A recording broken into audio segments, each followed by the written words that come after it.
Hey there, neighbors and naysayers. May 6th, 2024. This is bale grazing field. This is where we ended. If you're following along, it's where we ended on this, would be the west side, and then I moved the steers up there on the hill.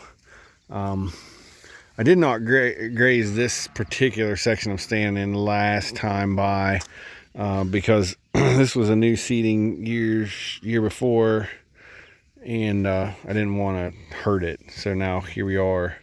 But I've been teasing the kids and Rachel that this looks almost good enough just to cut it up and put some ranch dressing on it, and a crouton or two, and maybe some bacon, and eat it as a salad, with the exception of the fescue. And now we're getting ahead here a little bit. I mean, now we're really starting to see seed heads. Trying to step away because the dog's not wanting to chase the sheep off because she sees me. That's the problem with a timid dog. Part of the reason and of course up there, if you've been following along, there was sorghum sudan there a year ago, 2 years ago, a year ago, where those cows are standing. It's amazing the difference in the green. We spread a little manure here this last week, and it's been interesting to see the difference in the green there too, although we got refusal because cows don't want to graze it where it's been spread. But amazing the difference in the color.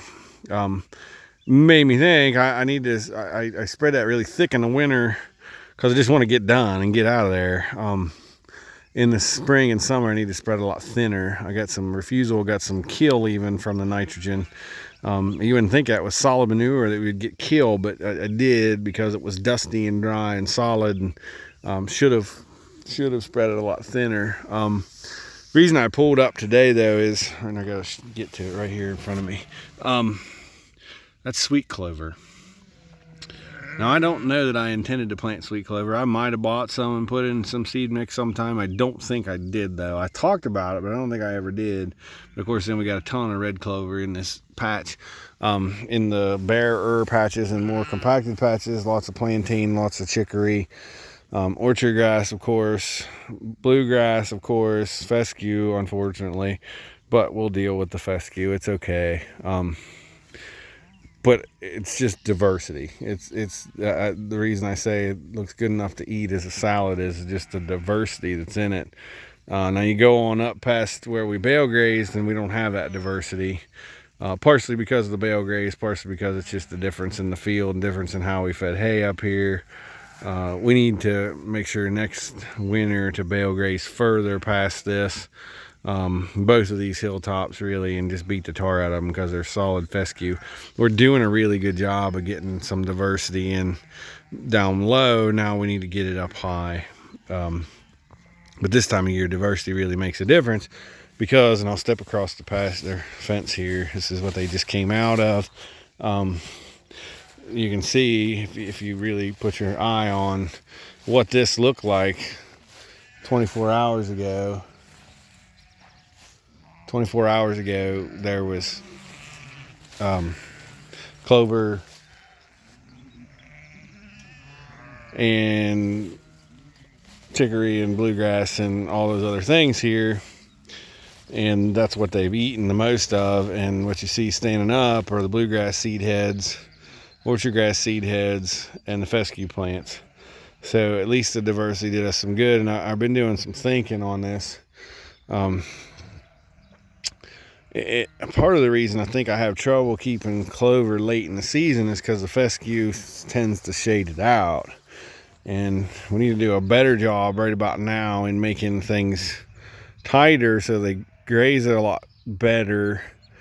But that's tough to do because they'll overgraze some of these. It's just a rough time. It's a rough time to decide exactly what to do, and especially with me, single dad, building fence a week ahead of time and trying to judge it. Like, we've had tremendous growth here this week because we've got rain.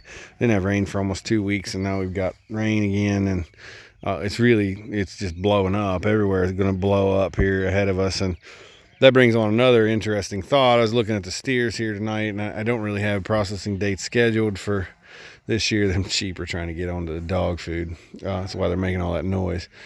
I don't have processing dates scheduled. Got a few, but not everything that we need to process.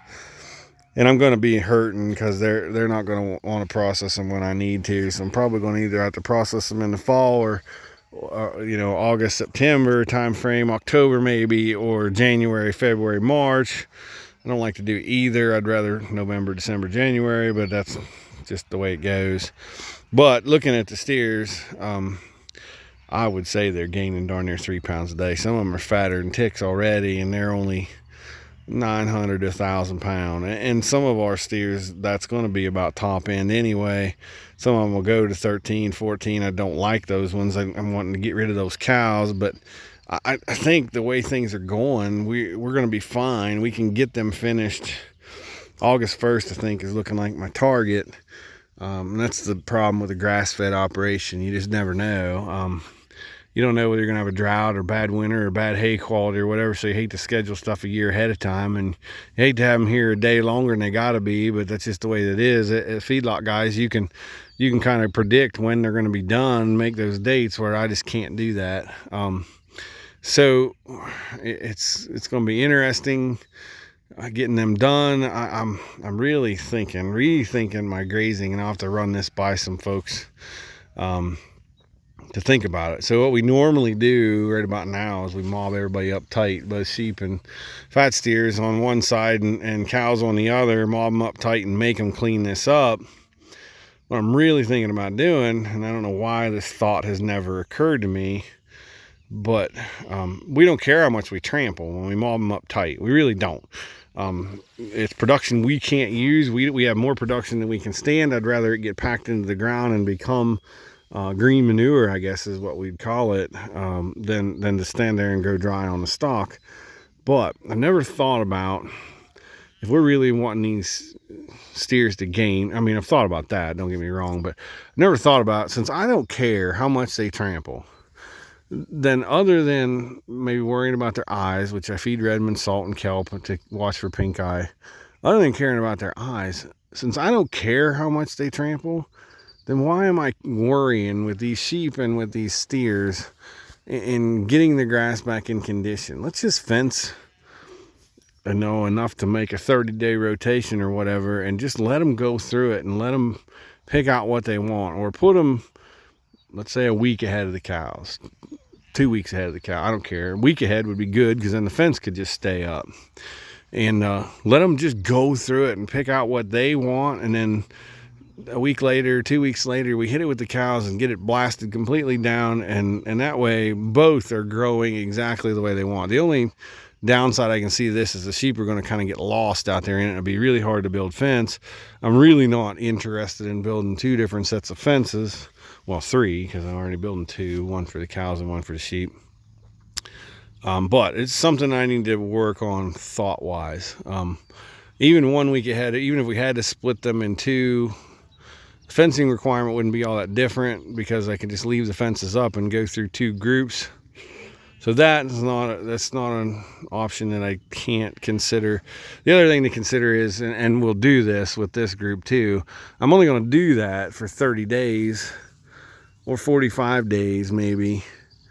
And then either A, they'll be going to the processor, or B, we'll have stuff that we went through with the cows, let's say 60 days at max, that will be regrown, that we can then put the steers back on, that will be good enough quality to get them to keep gaining that 2-3 pounds a day.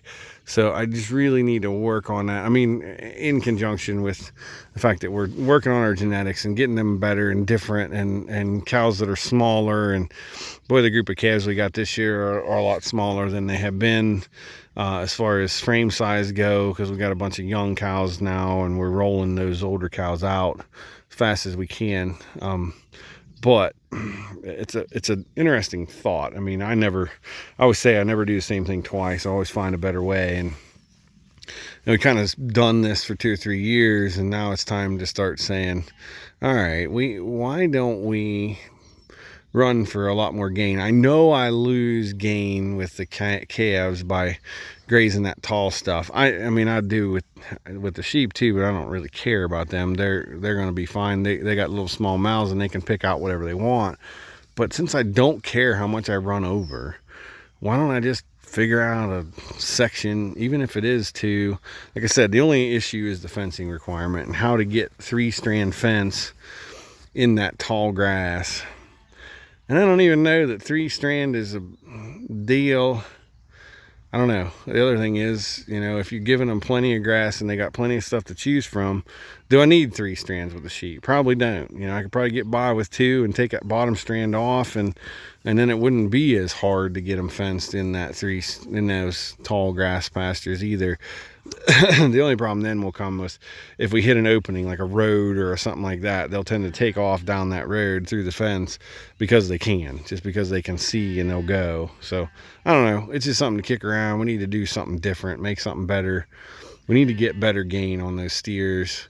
Not that we're not getting great gain now, but there's just no sense in making them eat that tough stuff when the cow herd can eat that tough stuff. Let the calves, the growing steers, eat that red clover, orchard grass, stuff that's not over mature.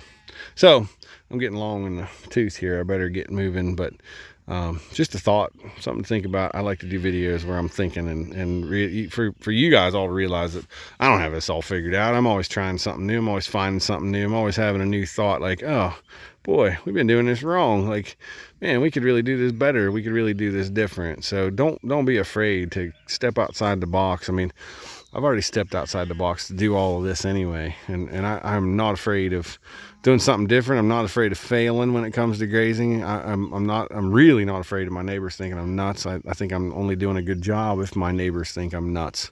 So with that, I'll say, see you next time.